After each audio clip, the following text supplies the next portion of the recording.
Welcome to the Compass Method, powered by Purpose and Plants, where science meets soul and thriving begins when you find your true north. Hosted by Dr. Yolanda Rivera-Caudill, a double board certified physician, mother of three, and founder of the Tiny Beat Lifestyle Medicine and Pediatric Clinic, and Chelsea Dye, a certified lifestyle medicine coach, wellness strategist, and creator of Alchemist Untamed. This show brings the real science to real life, powered by our passion project, Purpose and Plan. Each episode explores how small shifts in food, movement, mindset, and family life can create massive results. Together, Dr. Yolanda and I share a compass for better life, a grounded guide to plant-forward health, brain-body balance, and modern motherhood. From pediatric wellness and family health to neuroscience, nutrition, and mindset mastery, we will help you pause with a purpose, align your habits with your values, and rediscover what it means to thrive. Powered by Purpose and Plants, because thriving begins when you're powered by Purpose and Plants. Hello, and welcome to the Compass Method. I'm Chelsea Dye. And I'm Dr. Yolanda Rivera-Caudill. And together we explore purpose, plants, and the science of realignment. We today are diving into a topic that we often get asked about, given our backgrounds. How do I go more plant forward? Not necessarily plant-based, although Dr. Yolanda and I are plant-based, but we are going to take you through today a guide of the science behind why you might want to consider more plant-forward, how to do it in a manageable way, and to enjoy the process. The cool thing is easier. It's much easier than people think. Yes. And so needed. Yeah, so I have, just to give you a little bit of background, I've been plant-based for a decade and a half and more, kind of, but consistently for a decade and a half, so a long time. Even before it was easy or easier to be plant-based. Mm-hmm. And I've always been plant-forward, which the difference between the two is that plant-forward means you may have a more omnivore diet, but you are leading with at least 50% of your plate plants. But then when I made the transition, my personal journey has been amazing in the sense that my energy and my stamina and my recovery and my brain power have exponentially improved. Tell us a little bit about your journey. Yeah, I started in very slowly, like the way I would recommend everybody to do it. Very slowly. In 2019, when I started seeing the evidence, the numbers, the data behind. So we did it for health reasons. And she and her husband. And then it included my husband. Mm-hmm. And we went so slowly that I thought we were going to be flexitarians, mm-hmm. like mostly plant forward, mm-hmm. mostly plant, but always including fish or meat or something. But little by little, the more we did it, the easier it got and the better I was feeling. So it became kind of like a natural consequence, not an intended, like I wanted to do this on purpose. We wanted to go slowly and never become completely plant-based, but it is what it is. I lost over 30 pounds and I felt so much more energy mm-hmm. that it was like a no-brainer. So it's plant forward without the pressure. And so we're here to bring you some thoughts about how to go plant forward. So why... I think that there's a lot of myth behind the fact that you can't sustainably be plant-based or plant-forward. And that is not true whatsoever. Just like anything, whether you have a flexitarian diet, an omnivore diet, strategy is really important, and being smart. For any dietary mm-hmm. pattern, it is important that you know that you're taking care of all the nutrients. Our gut microbiome is so magnificent and is so forgiving that you start noticing changes within 24, 48 hours, 72 hours. You might start feeling, but might or might not, but the microbiome starts noticing it. Well, and that's one thing to really note, that even if you're not feeling changes, positive or negative changes in your diet, specifically adding more plants and more fiber, plant-based fiber, not just added manufactured fiber, by the way, plant-based fiber can shift your microbiome in as little as 3 days. And so some people, it might take a little longer for them to actually notice some of the positive benefits as they begin to make some positive choices. But that is actually really encouraging in the sense that you can make a change that fast in your body. One change that you might start noticing is that you need to use the restroom a little bit more often, which is a good thing. You might poop a lot more, and that's a great thing. But only 5% of Americans have the amount of fiber that is required, that is needed for their body. So, I mean, that statistic should shock all of us. 95% of the American population is running out or walking, not running probably because they feel heavy, walking around not having enough fiber. And fiber is, we went over it in a previous episode, but fiber is super important for longevity, for a whole bunch of long-term health consequences and benefits. Yeah, 10 to 15 grams daily is what an average American is consuming, and of fiber. And women are supposed to be around 25 and men 38 grams. And that's not a lot. No. And when you begin to incorporate more plants in your diet, and this is one of the reasons why being plant forward is so important, it's an easy way to add extra fiber, really. So it's hard not to get more fiber in when you're adding more plants. Some other benefits of fiber are that it lowers LDL cholesterol. It slows glucose absorption. So that means that if you're having, an oatmeal which has fiber with some berries and maybe some seeds and nuts, lots of fiber in all of that, that's a healthy combination. That will also be slower in your body, so you're going to have longer sustainable energy. Whereas if you were to just have oatmeal on its own without the extra, even though it's a relatively healthy thing, it will definitely pass through and enhance your glucose quicker, if that was clear. Yes. Yeah. I mean, if you think about the fiber, the complex carbohydrates, the fiber that comes from plants, it's kind of like that big log that it's on when you are camping, that you find it and it takes the whole night to get rid of the fire. Good analogy. So that's exactly how the body takes time to process all that bulk that gets into the stomach or the system. And it reduces colon transit time, meaning that you're having less in your colon that's sitting there, and we don't want anything unnecessarily sitting in our colon fermenting. We'd like to have things pass through as quick as possible. That fiber helps. And then it also feeds the beneficial bacteria, and we're going to go over a little bit more about that. But there's all the reasons to add more plants. And, animal protein does not have fiber. Plants and plant protein does have fiber. So that's one distinguishing factor between the two. So, on that note, do you want to talk a little bit about short-chain fatty acid?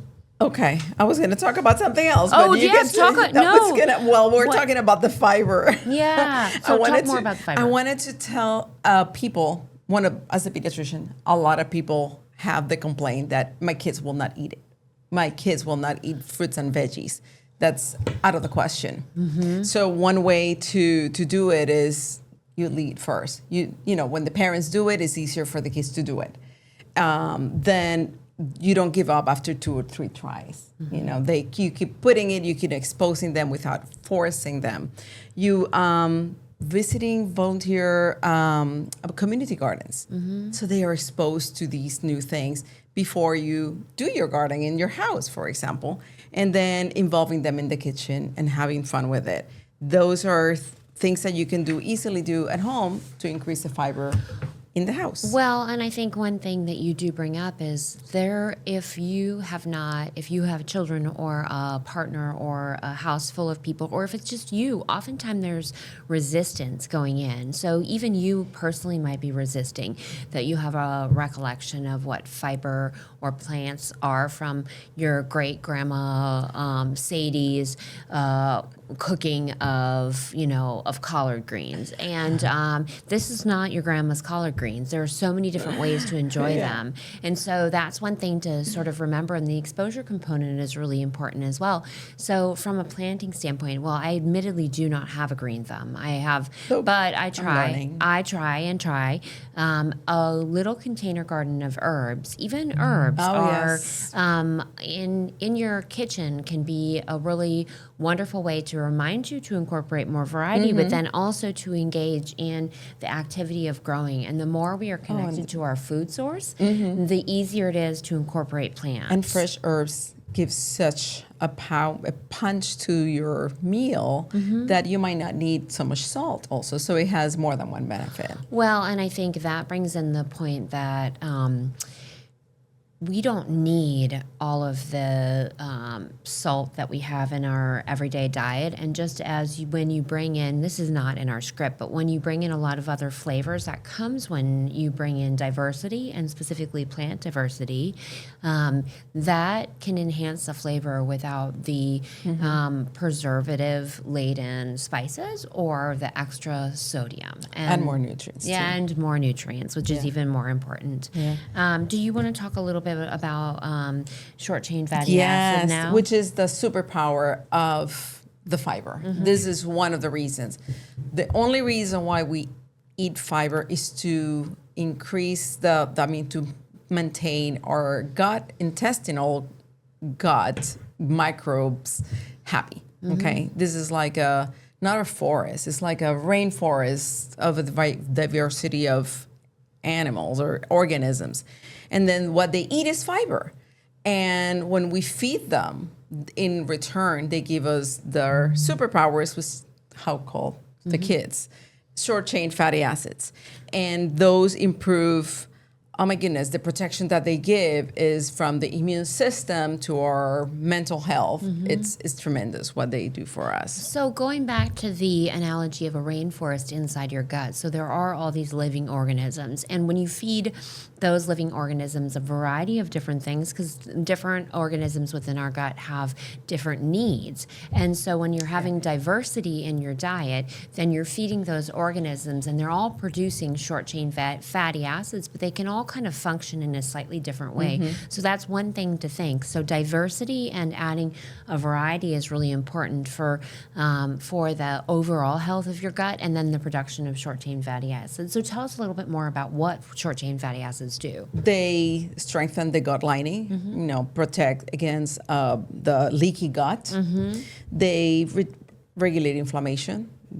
Many of these compounds that we have in the food reduce inflammation, improve insulin sensitivity in many, many ways, and then help our immune system. They're definitely a first line in our defense against infections. Well, and we hear a lot about leaky gut syndrome, and it's talked about a little less now, but a couple of years ago, I feel like it was in the news all the time. People were talking about it, self-diagnosing leaky gut syndrome. But in truth, the layer of the gut lining is one cell layer thick, and it's really easy for it to. Yep, exactly. Like a little line. And it's really easy for it to be attacked. Sugar, stress, excess alcohol, excess caffeine, processed foods, those all can weaken that lining. And but the benefit is that if you are adding plants, that you're helping to reinforce that lining. So that's a really important thing to think about, because I think a lot of people think, it's all or nothing. Yes. So I'm either a completely processed diet, or I have a day where I just eat junk and I'm just going to give it up, throw away the baby with the bathwater. I say that all the time, but every little bit counts towards improving your gut health. Yeah, variety is so important. Having a variety of different plants, it's what they need, is what keeps them strong and healthy and producing more. And how many plants do we need? 30 plants a week. So it's not as many as you think. If you will put in the show notes a little guide on how to get 30 plants in a week. But even walking you through a day, let's just do a day in the life of Yolanda, and then I'll do an example. This is kind of a little bit off the cuff, but I love to hear how you incorporate plants. In the morning is either I have either a toast with a lot of seeds and blueberries usually, either almond butter. I mean, it depends on what I have in the house, and a lot of seeds in the morning, or oatmeal and yogurt, coconut yogurt, and then I put every day, no matter what I eat, and when I'm traveling, I take that with me: flaxseed, chia, and hemp seeds. Those three guys are in my morning breakfast one way or another. Even if it's an avocado toast, I sprinkle over that. And we're the same, that we travel with that. So I went all the way to Spain and Morocco with my seed pack. Yes. Yeah, one time then at the the TSA like what is this? Everyone should have them. So and then it depends on lunch. I always try to have greens. Is whether it's lunch and breakfast, lunch and dinner, or lunch or whatever I get. I try to have them, and then it depends. Beans every day, and so a variety of vegetables. I love cauliflower. I love, it depends. Tofu. And Dr. Yolanda loves spices and herbs as well. So, always include that. I have an unusual way of eating. I start with 100% dark chocolate, which actually has a lot of fiber, no sugar, just completely black. And I know it's not for everyone. It's really bitter, but I really enjoy it. And then, unsweetened coconut, plant-based yogurt. And I've got a couple that I really like that I put maca and spirulina, and then add the seeds. It's colorful. It is. So it's really dense with nutrients as well. And then lunch, a smoothie or a big salad bowl. And then, dinner is varied. It really depends on what's happening in our household, but it's always, I would say that there isn't a day that I don't have at least 15 fruits or different fruits and vegetables during the course of a day. Yeah. So that's practice. It's very easy. But it is much easier than you would think. And then in kids, for example, or at home, if you're trying to introduce more fiber, very easy to have the flax seeds, the chia seeds, and then sprinkle it in pancakes and oatmeal, anything. Just start using them. If, for example, if you have constipation, that's going to be helpful. Go little, but go consistent, and you increase it. Tablespoon or so to a day. And herbs, having herbs, it's a very easy thing. Whether you cook them, we put them at the end of the meal. Lentils in soup, berries in breakfast. If they're frozen, that's fine. Canned pumpkin can be mixed in. It's so easy. And, I think also just with the perfection, this hurdle of having to be perfect, that everything needs to be fresh and nothing can be frozen, that's so not true. You can have frozen vegetables or beans that you can throw into a sauce or a smoothie or a dip. I think that pumpkin is really easy because you can incorporate it with tahini or almond butter, mix it up with a little cinnamon. You've got a dip for apples that might be a little bit different, a little bit more diverse, and have some additional fiber. One thing, for example, that are, again, going to the kids, like you can make breakfast cookies that are very, very nutrient rich. And then they're going to be so happy that they're having cookies for breakfast. Right. And that's a really good thing to add in lunch boxes as well. Yes. And so one fun fact that most people probably don't know is there are 30,000 different edible fruits and vegetables, fibers that we can eat, which is pretty incredible. That's amazing. Yeah. When I read that fact in Fiber Fuel, he mentions it, and it was like, wow. Yeah. And we only get a fraction of that in our lifetime. Right. We don't taste them all. Well, so cool. And so let's talk a little bit about the gut and the brain, and I'll bring you into a secret of mine. That was the reason why I made the dietary shift, was my neurodivergent brain, my challenge with ADHD, that I knew that in order to really improve my life, I had to get very strategic about my diet. And I'm an endurance athlete, so strategy with any kind of dietary pattern is important. But I started to feel, when I became more plant forward, so much more energy, and that was enough. But even more so, the focus was so enhanced. My personal focus was so enhanced, and my mood stability. Not that I ever had really crazy mood variations, but it's easy sometimes to get bluesy. And my mood improved with a fiber dense, plant forward, plant-based diet. And it's so cool that you were curious to see what happens. Let me give this a chance and see what happened. Let me experiment. And that's how we discover things. Right. Some things work, some don't. But if you stay in the same course, nothing is going to change. Yeah. So curiosity is so key. 90% of the serotonin is actually produced in our gut, which is pretty incredible. It affects the dopamine pathway and GABA signaling and our stress response. So when we think about the gut-brain connection, and what we put into our mouths actually has, and our response to stress and how we live our everyday lives, including sleep and movement, all play a role. But right now we're talking about being plant forward. And then the same thing. And the reason why what we get into through our mouth is interesting, from the environment into our intestines, and from there to the brain, because there is a highway of connection that everybody knows, because everybody's been nervous and feel like their stomach is squeezy, or when they have constipation, they have brain fog. So it's because there is a direct connection. These two systems are talking all the time. If one is not well, the other one is not. And that's the vagus nerve. So that's really interesting you bring that up, because I think a lot of people, especially when they're beginning their health journey, don't even realize that how we're emptying our gut, the food that we're eating, can impact the clarity of our thinking. And it's true that if you are constipated, it will impact your ability, and it can even make you stuffy. It impacts so many different things that happen. And the number one way, or one of the most important ways, aside from also being hydrated and moving your body, is to add more plants. Yeah. We'll go back to the same. Exactly. One thing though we do have, we before we dive a little bit more into the vagus nerve, is I think that there are a lot of people that begin to be healthy, and then they think they're going to add all the plants in one smoothie, and then they're bloated and they feel awful, and they're like, oh, never will I do that again. Well, okay, slow and steady, just as you shared in the very beginning, slow and steady wins the race. And never. I would never, ever advise anybody to go fast, especially with fiber. And especially if you have constipation. And some people, it's not just that they are putting more fiber load than they have, that their intestine is used to it.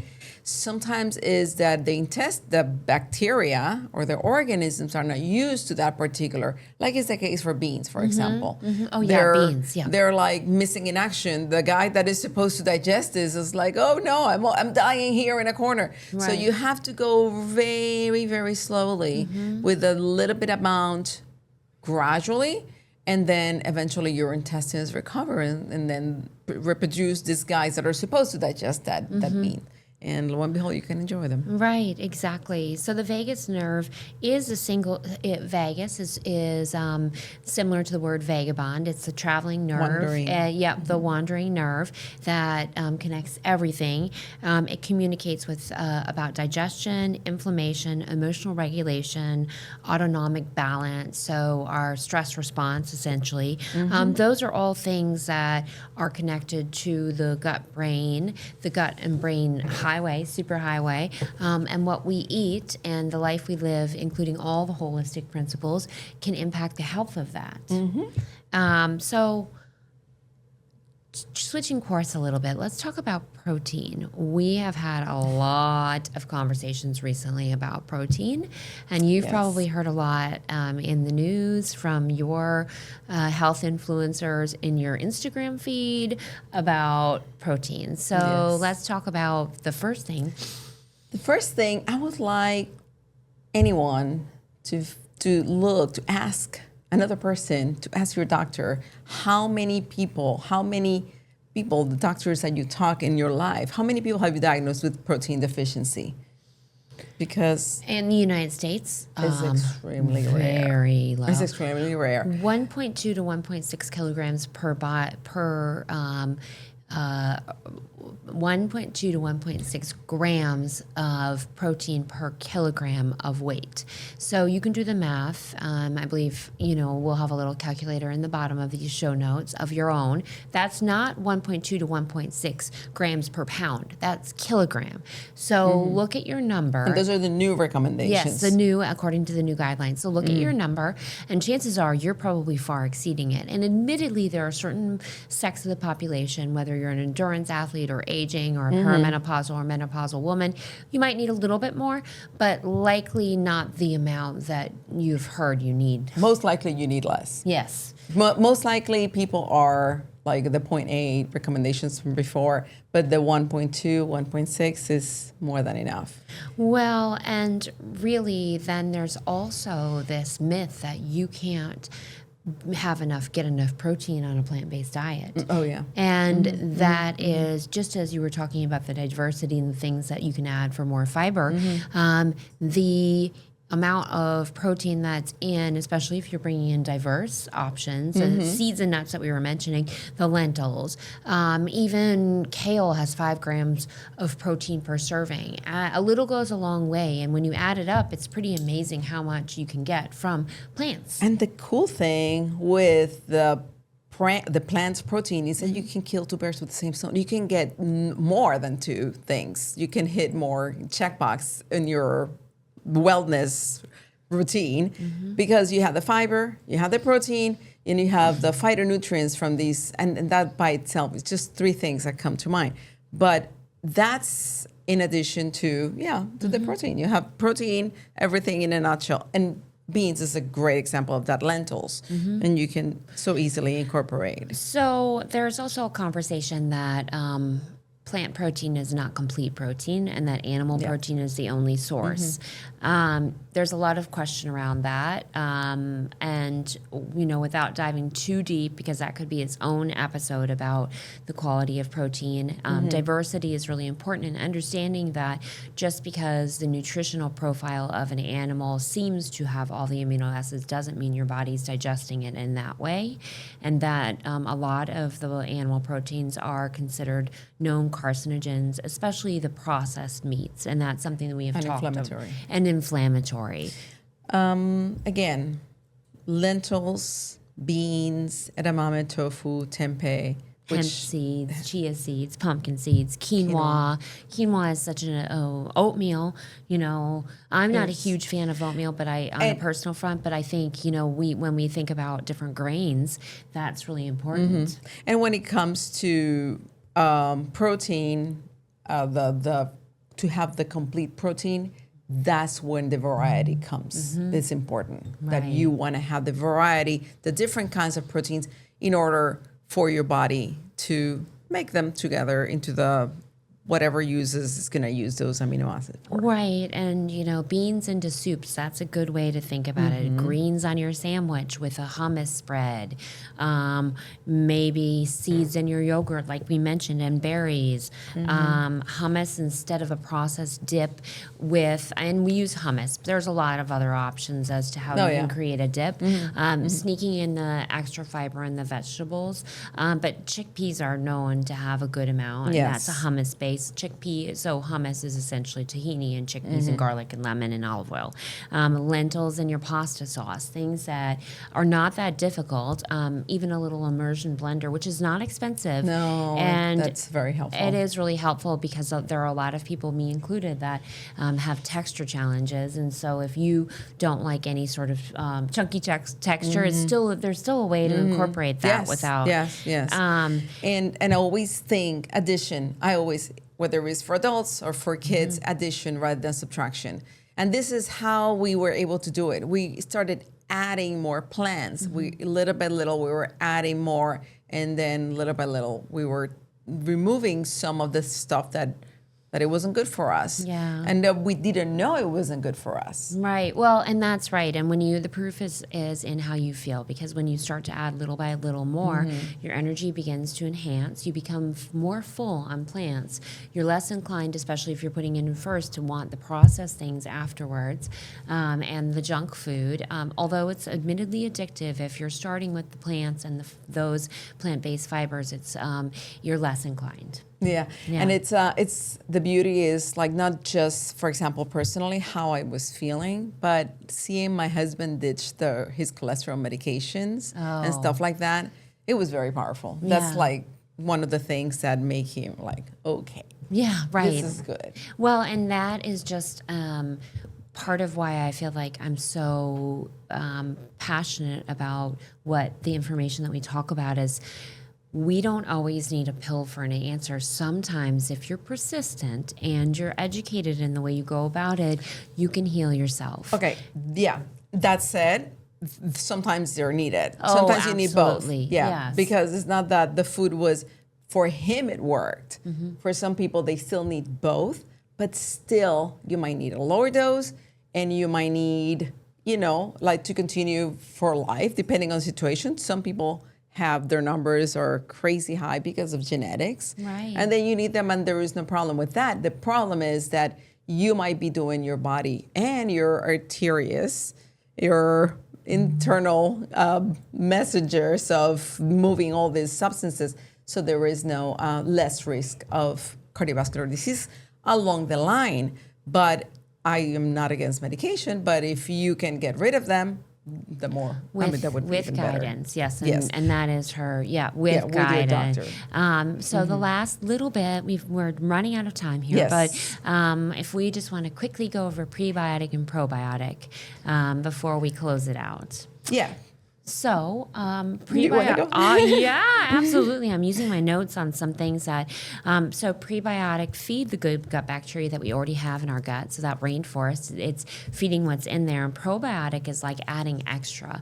So you think about there's a lot of things that have added probiotics or naturally occurring probiotic foods. So the prebiotics that you can incorporate are garlic and onions and asparagus and lentils. Those feed what's already in your gut. And that pretty much every fiber, every food and vegetable, and then you think that they all have like a bacteria, inevitably they're not sterile. And that is part of what they're bringing on as prebiotic too. Well, and then And with probiotics. the probiotic, I think there's this, there became this idea that we need to have a probiotic pill that we have to eat, take a pill to make our gut healthy. Well, that's not necessarily true. A lot of it has to do with what we're also consuming. Probiotic kimchi, which is a fermented food. Fermented vegetables are so powerful for introducing that. Bacteria. Yep, exactly. Sauerkraut, miso, kimchi, cultured yogurt that we were talking about, that cultured unsweetened coconut yogurt, kefir, if you choose to do that. So, that's just the tip of the iceberg. We could have talked more about insoluble and soluble fiber, but this was more about like, how can you just make some different choices? Go to the farmer's market, go to the grocery store, and choose to add one new plant to your plate every single day. Yes. A new color, even if it's once a week. Just experiment with that. It's a cool thing. And be playful. Yes. So, in closing, go out there and visit your farmer's market and visit your grocery store, pick up some new colors, taste the rainbow, and add that extra fiber to move you more towards a plant-forward life. And I am Chelsea Dye. I'm Dr. Yolanda Rivera-Caudill.